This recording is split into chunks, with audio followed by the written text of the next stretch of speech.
Hello everyone, it is Joe here from OmniPoke, the channel that brings you guys everything Pokemon. And today we're going to be looking at Florges, and this is more of a speedy Florges build. It's the build that I was playing a video or so ago. I think it was the last video I uploaded, where I was talking about the Versus series suggestion. Florges was in the background, and I had a couple of requests to show off the deck. This is actually the list that you're looking at now, that I took to Yeovil Regionals this past weekend. I'll do a small report on that, and then I'll show another list of the same deck and do a battle video with that, because I feel like it's sort of an upgrade of how I actually played the deck on the day. I ended up 3-3, not very successful, but I came up against some weird decks and some stuff I wasn't expecting. So really, Florges and the speedy build that I'm showing right now is built to handle Seismitoad variants, definitely like Seismitoad Slurpuff. Everything but Seismitoad Garbodor, I feel like this deck has a strong matchup against. Also, it has general resistance against Yveltal and has a pretty decent matchup there. Basically, those were the two things I was trying to deal with. Also, Landorus Bats I was trying to deal with by having that Mr. Mime in here that you can see. I ended up actually not playing anyone with Seismitoad or any Landorus Crobat, which is pretty incredible, to be honest. I thought the field was going to be about 50% those two decks and then 50% other. It turned out Toad was around, I was just avoiding it, but it was definitely like the combination of Toad and Landorus is more like 25 to 30% of the field rather than the 50 that I was imagining. So anyway, this is the build, and the only difference is I had one more max potion in here and one less energy, but because it's online, max potions are incredibly difficult to come by. I've only got two in here.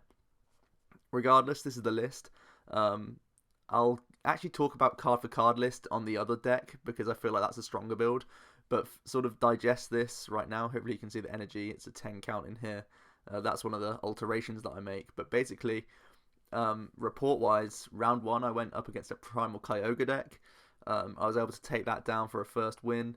Primal Kyogre, I thought it was really not on the map at all, but I actually sat down for round two and I was up against another Primal Kyogre deck. For those of you who haven't seen Ryan Sablehouse's 6 Prizes article, it's a great read, it's fantastic. It's quite a long, lengthy article, but it's definitely worth reading. And he actually goes into the fact that Kyogre is decent against most Seismitoad variants because of its massive HP. It's not too reliant on trainer cards, and the fact that you have Rough Seas to heal Kyogre and use like Keldeos to get out of poison. Kyogre is not actually a bad play. So round 1 and 2, I went up against two Kyogre decks. I ended up beating the first and losing to the second one. It's a strange matchup because you want to use Mr. Mime to stop both your Florgeses in play getting damaged so that he can use like Lysanders and stuff for free prizes. But also having Mr. Mime means that you've got one less fairy, so Florges' output is capped at 120 even with a muscle band. So whenever he drops down like a Rough Seas or something like that, it means that we have to free shot Primal Kyogres. So in the first series where I won 2 rounds in a row, it didn't really come in too important because the opponent only played 1 Rough Seas. But in round 2, my opponent played 3 Rough Seas, and it was very, very difficult for me to kill Primal Kyogres whilst maintaining Mr. Mime on the bench, which I thought was necessary. Actually, in game 1 of round 2, where I lost, I just dead drew really badly, and I got my Xerneas donked turn 3 because I was just drawing dead. I think I had an Acrobike that just got me into 2 energy, and then I Tails on a roller skates. And the only supporter I had in hand at the time was Trump Card, so I got donked in round 2 with Xerneas, just Geomancying for nothing, or Geomancying onto another Xerneas. I think I scooped, actually. I had 2 Xerneas in play and nothing else. But then game 2, it was close, and I felt like I could have won the game. There was definitely an opportunity to, but I end him to 1, I think it was, and he tops a Juniper and is able to reset up after that. So I feel like the Primal Kyogre matchup isn't too difficult, but with 1 win and 1 loss, it's kind of iffy. So Into round 3, I played a... What did I play? I think it was a Night March deck. Yeah, I lost to a Night March deck because it just ran really hot. It wasn't an Archie build, it was just sheer trainer draw power. So 4 roller skates, 4 acrobike, a lot of bicycles, a lot of compressors. And it went down to a 3-game series. Game 1, he ran really hot and just killed Florges too quickly for me. Game 2, I had enough energy on board by the time he was actually getting attacks off to knock me out, thanks to early geomancies, that I was able to kill Muse, and I think I ended up capturing a Jirachi for the game. And then game 3, he hits 180 turn 1 to kill a Florges, where I had already committed the energy to it, and without that much energy, he was just taking knockouts turn after turn, and I couldn't respond quickly enough. So Night March is actually one of the hardest matchups for Florges. I'll again show you in the refresh deck, the version 2 of this build, where you have a slightly better way of retaining energy to deal with these O-hit KO decks like Night March. But anyway, I lost there. Then in round... So now I'm 1 win, 2 losses. In round 3, what do I play? I played a Manectric bats list, which I didn't even know was a thing.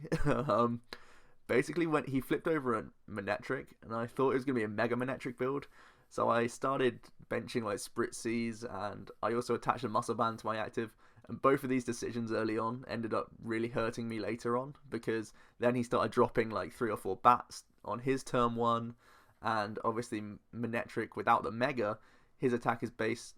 Well, it does more when you have a tool, or when I have a tool on rather than him. So having Muscle Bands meant that he could hit 120 on my Florgeses, and that's just 2 Golbat drops to kill me. Obviously, he was then using Golbats and Crobats to kill my Spritzies early, and I ended up having to scoop game 1 fairly quickly because Florges had gone down. My Aroma wasn't set up, and if I was ever going to rebench a Spritzy, he had enough bats like waiting to just take it off. So Manectric bats was a really, really difficult matchup. Also, I remember on my turn 1, because I thought it was just a Mega Manectric build, I was going for like acrobikes and roller skates, and for one of my acrobikes I ended up discarding Mime straight away, not thinking I was going to need it, but really because he was using Assault Laser plus like Crobat or Golbat to kill Spritzies and Swirlixes, he was taking prizes really quickly as if it was a Landorus build, and that was really difficult to handle. So because I'd never really seen Manectric Golbat, I guess it's actually a decent play. It's just if he ever ran into Landorus bats, he was going to get destroyed. But yeah, that was an interesting series of games. I think he won 2-0. Game 2 was again a situation where I drew dead, and this whole deck is meant to be quick. So it was kind of demoralizing when you sort of get tails flips on roller skates and all of these things, or just you Juniper into a bunch of energy. So this build that I'm showing right now is definitely not optimal. I'm just using it to show you how I played it on the day. So then in round 5, I was up against a Yveltal, a straight Yveltal deck, and seeing as though he doesn't have Garbodor, I can do my shenanigans with max potions and Aromateces. It's really easy to win that game. Just because of resistance and all of that stuff. And you know, my opponent, what he tried to do is he would build up one Yveltal to get a one-shot, which is like fair enough, but then I'd already put damage on the Yveltal, so then my next Florges can just finish it off, and then he's sort of waiting with no energy around on the board, where I can then either Lysander around stuff to get knockouts or whatever. So it was really easy to beat Yveltal with this deck if they don't have Garbodor. Even if they do, with this build I'm running 2 Megaphone. I imagined I was going to see much more Garbodor, be it Toad variant or Yveltal, but I really just didn't see much. There was hardly any Yveltal Garbodor around the whole day, actually, which really surprised me. Then into round 6, my final round of the day, I was up against Flareon, and it was quite a difficult matchup. It's never really easy because you have to keep track of so many things. You need to keep track of your opponent's discard pile. You need to keep track of how many energy you're actually playing down because you have to stay out of Leafeon range. The main clutch card for me was just Trump card. All I tried to do was get 3 or 4 energy on board and then start trump carding turn after turn, and then relying on my Slurpuffs to help me draw through the deck rather than anything else. Therefore, his Flareons was doing nothing, and I always maintained few enough energy on the field so that Flareons couldn't get one-shotted. So Leafeons couldn't one-shot Florges, so that my Max Potion shenanigans paid off. There was a couple of times in the series where he would catch Aromatisse and things would get kind of scary, but overall it was kind of okay. He also played a 1/1 Ninetales line, the new Ninetales, and in Game 2 he was able to make Ninetales and Trading Center stick. Fortunately for me though, Florges with the Muscle Band can still hit into and kill Flareons and Leafeons. It was just an issue having to play around not having Fairy Garden when normally it's quite essential. So it was quite an interesting series, but because we have this trump card in the deck, I was able to cycle it quite easily throughout the 2 games. I won 2-0 in that, but they weren't easy games either of the times, so I felt I was in control just because I had the trump card, stopping him getting Empoleons out too consistently, and recycling his Pokemon count so that Flareon never got too scary. But quite an interesting game there, seeing Flareon, a decent player as well. It's just this has a pretty good matchup against Flareon overall. So yeah, I ended up 3-3, and I was kind of disappointed that I just didn't run into the matchups that I wanted to see. But overall, I do still think this is a really good deck, and I actually think it's much better with these updates. I may have mentioned that I pretty much copied this list off of Jake Wolvin and Sam Taylor, 2 very experienced players in the UK.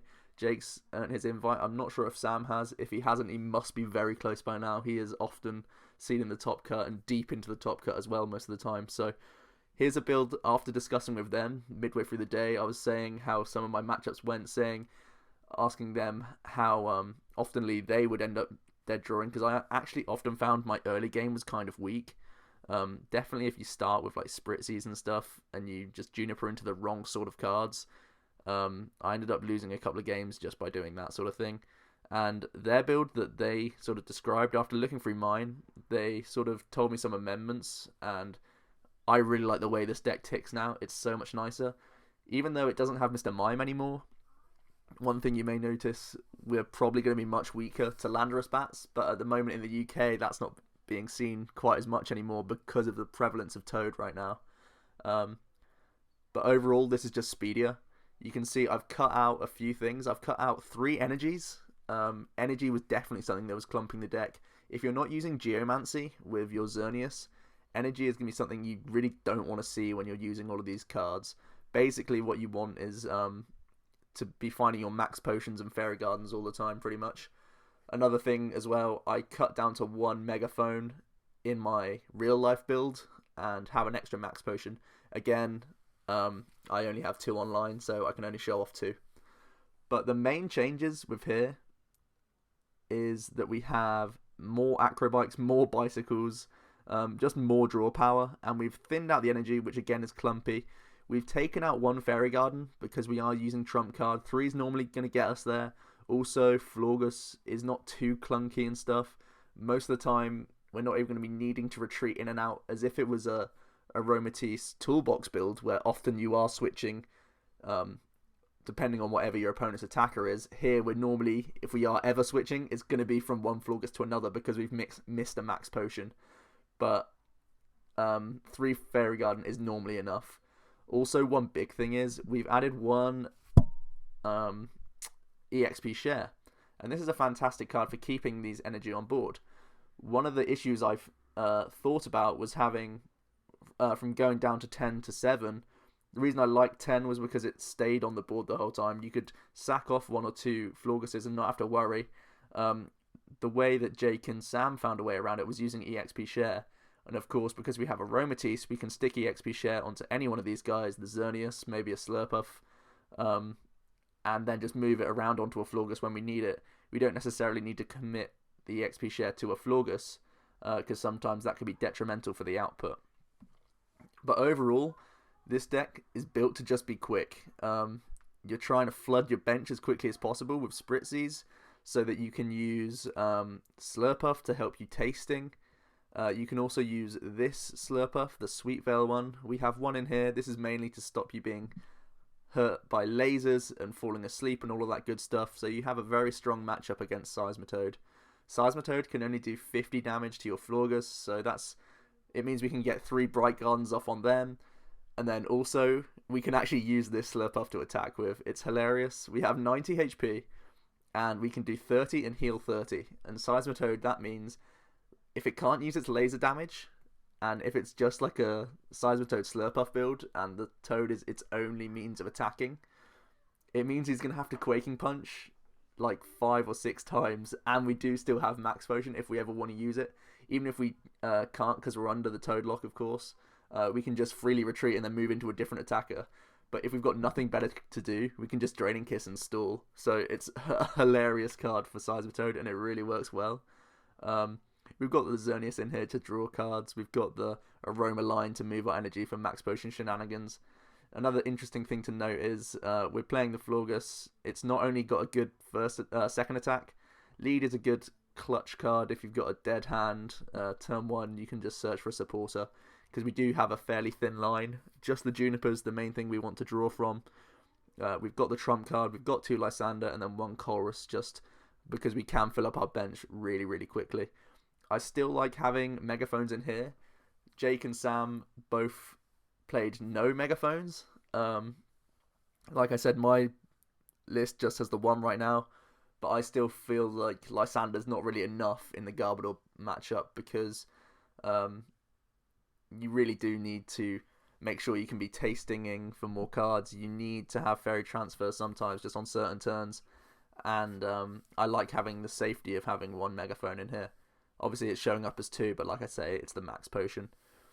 And there's no other real way to describe it. This deck just tries to set up, and then once you're set up, it just sort of ticks along, uses trump card to recycle all of these Max Potions and all of that stuff back into your draw engine as well. And you can motor through the deck and have to use trump card 2 or 3 times a game. That's not an exaggeration. I did that very, very often over the weekend, and it is a lot of fun to play, because you actually see every card in your deck like 2 or 3 times, which is quite interesting. And I know a lot of decks are running like turbo engines these days, but this is probably one of the most effective ways to just keep on drawing through your deck.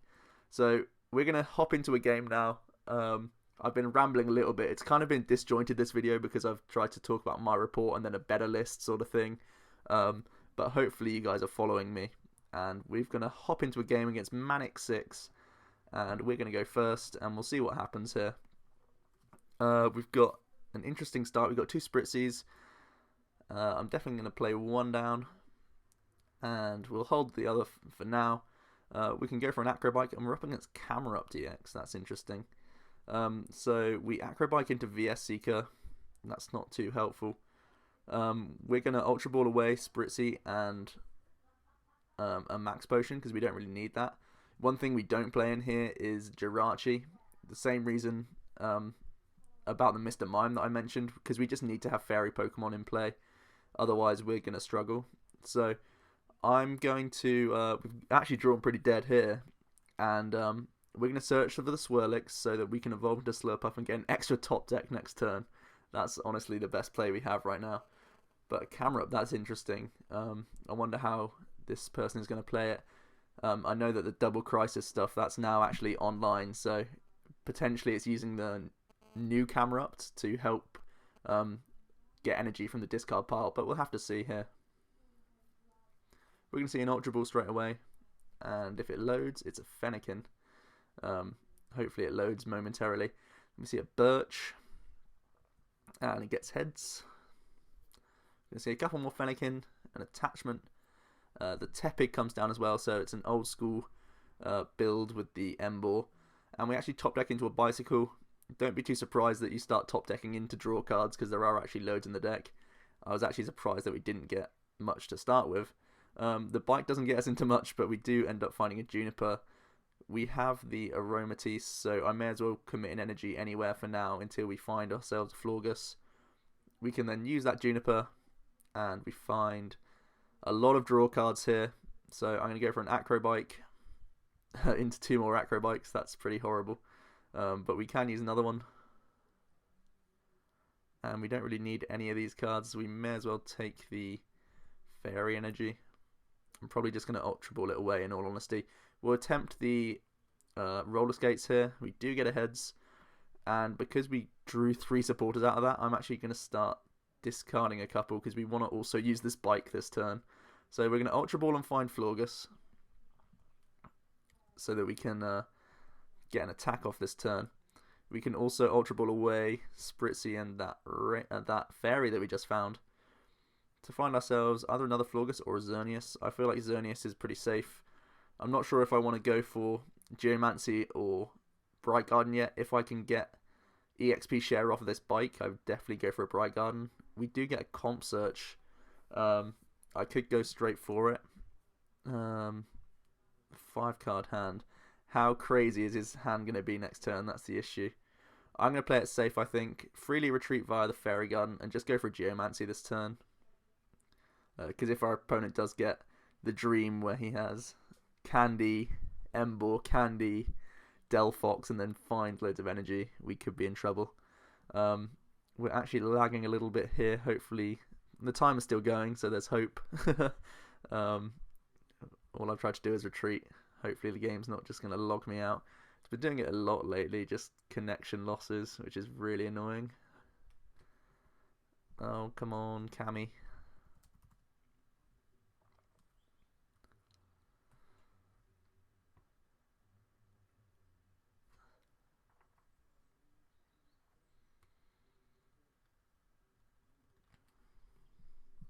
Finally, there's the retreat. I was just getting ready to turn off the recorder. There's the retreat. And I'm going to move one over. And actually, I'm going to move this one over as well because I don't want him just to catch a Aroma. So we will spread our energy around the board to try and protect it as best we can here.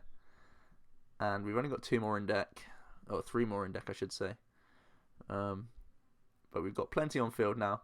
A good thing about Florges is it really doesn't need much in terms of presence in the board. You can just have a full bench of like Swirlixes. They don't need to be all Slurpuffs and all that good stuff. We're going to see an Evo Soda from the opponent into a Braixen, so a pretty weak start here. Another bench of a Camerupt, and then we're going to get hit for 60 with Tumbling Attack. Not too threatening. We're going to slap a Muscle Band down, and we can Comp Search away Juniper and Fairy Garden. And here I'm just going to scout. We do still have one of the VS Seekers in our deck. It's also always important because at some point we're going to have to trump card. Our deck is already only 16 cards, so I've just got a Facebook notification. Okay, people have birthdays today. We can do this, and if we got heads on both of our roller skates, we'd actually draw into our entire deck. Let's go for a couple of tastings for now and try not to deck ourselves out. I'm gonna freely retreat here, and then we're gonna do some fairy transferring. I always like to keep at least one on another Florges. I'm actually gonna go for 2 because we've already committed almost all of our energy in deck, just in case our opponent does choose to capture up the Aromatisse and kill it. So something to always be aware of. But for now, we can just Bright Garden for 140. We've had a very fast setup here, and it looks like next turn we're going to be going for a trump card to recycle all of our cards. Our opponent's only gone through 8 cards in the discard pile compared to our 25. So our opponent's going to go for a Birch, only gets Tails. Let's see if he can top deck a Delphox and go back up to 6. Doesn't look like it. We're just going to get hit for 60 with another Tumbling Attack. And here we can go for Roller Skates. And we do get heads, and then we can VS Seeker for trump card and use our trump card. And here we're going to be looking for a max potion, so we're probably going to use our tastings and our roller skates and whatever else we can get off of these. And our opponent's going to get those things back as well. Not too important unless he's going to rely on superior energy retrieval or blacksmith potentially. So no max potion yet. We do draw into another skates. And now it's time for some tastings. There's a VS Seeker, not too important. So we didn't actually draw into our max potion. So here we're just going to freely retreat. I don't want to give him one less energy that he has to discard with his attack, because it's always annoying. Camerupt's having to discard loads of energy. So we're just going to go for the Bright Garden here. I could potentially Ultra Ball away some of this stuff just for clumping, but I'm not too worried about the end just yet. We actually top deck a Lysander as well, so we should be able to kill Tepig next turn if he doesn't turn into an Emboar, and then we really are going to be in a strong spot here. Even though the Braxton is one stage higher, I feel like if he gets the Emboar off, then he's actually threatening. Until then, we're fine. So we're just going to go for a simple turn, Lysander kill, and we actually top deck, not top deck, get a max potion off the prizes. And that's pretty good.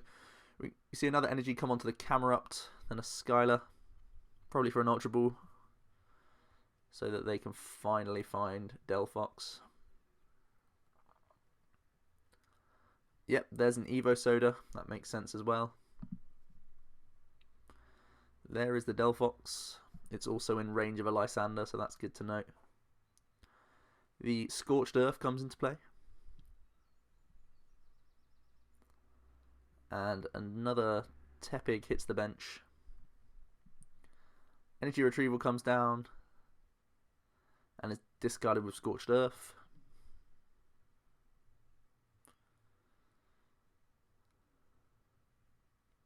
And it's back to us. And for those of you keeping track of our hand, it's pretty incredible right now. Because we got that max potion, we may as well just take advantage of it here. Max potion is not going to be too big, seeing as though Camerupt is able to one-shot our Florgeses, so we may as well get the value out of them now. I'm just going to go for a VS Seeker onto a Lysander. And now I'm going to start getting rid of some stuff, because we'll be going down to 2 prizes this turn. So I don't want to be end and just have nothing. Although that's always unlikely, because we just draw into so many other draw cards. You can see I'm getting rid of Pokemon and other stuff like that. I still want to keep bicycles and stuff. It may not look like they're going to be important, but if we are end, bicycles are really clutch. So we're going to do some tastings as well. We've got all of our Junipers in hand. I'm going to Lysander up Tepig. I still think in the long game, Tepig's the big threat here. We can Fairy Transfer back these energies onto Florges once again. So we've got a backup for next turn. And we can swing and kill a Tepig. 2 prizes remaining, and our opponent's really not done much this game. Camerupt is not one of the best decks in format right now. Hopefully I can have time for another game here after this. Our opponent's going to just attach, it looks like, and just smack us for 200, getting rid of all of those energies. And we could go into this Slurpuff to get an extra card off tasting and then put the Fairy Garden down. That's definitely a combo, but there's nothing I'm searching for right now. So we're just going to send up the Florges instead, if it will let me. More lag in this game. There we go. So we're going to bench another Florges. We can bounce the Scorched Earth. We can go for a couple of tastings just for the one each time. There's not much I'm really looking for at all here. I actually don't want the deck to get too low that I'm forced to use Trump card, because there might be a turn where I just want to use Lysander instead. I'm thinking if it's worth going for Lysander here. Oh, our opponent just concedes. I think that's because we're being kind of laggy, and